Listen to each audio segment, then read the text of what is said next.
What's going on, guys? My name is Chris, and this is the top 3 features in Battlefield 1. Number 3, dedicated servers and server browsers. Now, this is something that might not actually affect console players, but if you're a PC player, and since Battlefield has always been specifically designed for the PC, this mainly affects us. And when it comes to latency, having dedicated servers and a server browser, being able to move back and forth, is so crucial. So it's really, really important and really exciting that we already heard them announce that they are definitely going to have dedicated servers and a server browser. So that way we can always make sure we're playing on servers that are closest to us with the best ping and best latency. Number 2, Netcode.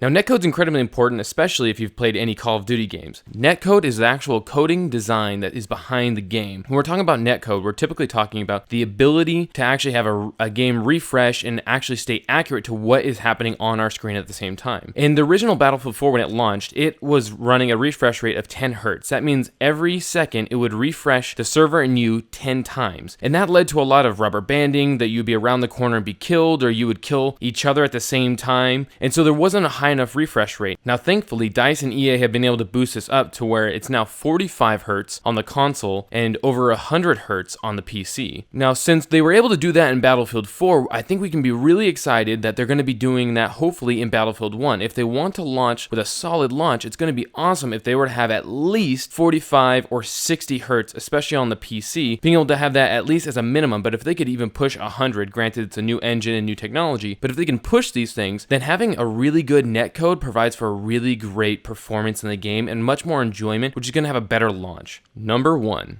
my personal favorite. It's set in World War I. Now, I know a lot of you guys could be frustrated and say, well, how is that actual feature? But think about it. We've been playing for years now in either modern warfare, going back to Call of Duty, or all the way up into what we see now with the newest Call of Duty, Infinite Warfare, being all about a futuristic type warfare. But at the same time, it gets boring, gets stale. Yeah, there's the ability to have an imagination and the ability to move forward in technology and all these other things that kind of change up the battlefield. But in the reality of things, it gets so stale. And some of my best memories were in playing Battlefield 1942 or Day of Defeat Source. But it's just such an exciting time period. There's such wonderful places that you can play. You can play in Italy, you can play in Gallipoli, you can play in Northern Africa, you can play all across the Middle East for that matter. You can play all through Europe. There's so many amazing cultures, landscapes, weapons, technology. I mean, when you really think about it, we're talking, not only do you have Zeppelins, which are unique to World War I, but you have the fact that that was when gas technology first came out. That's when tanks first came out. That's when airplanes first came out. That's when machine guns, besides, the stationary Gatling guns like that, but machine guns and portable machine guns really became a big change. This is a time period that is so interesting because it showed the shift in battlefield tactics. There's going to be so much cool stuff that's going to come out of having a World War I setting, and it's going to really just, I think, invigorate a lot of people and hopefully show a lot more people to the Battlefield franchise, because it's personally one of my favorite shooting franchise, especially when it comes for online multiplayer. There are other games I enjoy shooting, but that's mostly for single player. But between Call of Duty and Battlefield, they're really the two big two. Battlefield is just my favorite one because I have so many great memories working with friends, working with teammates, and being able to do that in one of my favorite time periods to learn about. Obviously, it was horrifying and disgusting to live through, but to learn about it because it's such a unique time period where so many old and new things clashed. It's going to be so much fun to be able to share that with friends and be able to kind of just see things that I know about through World War I history that are going to be so cool to be able to kind of play with them in game and just kind of have that cool memories now attached to things that I love to study personally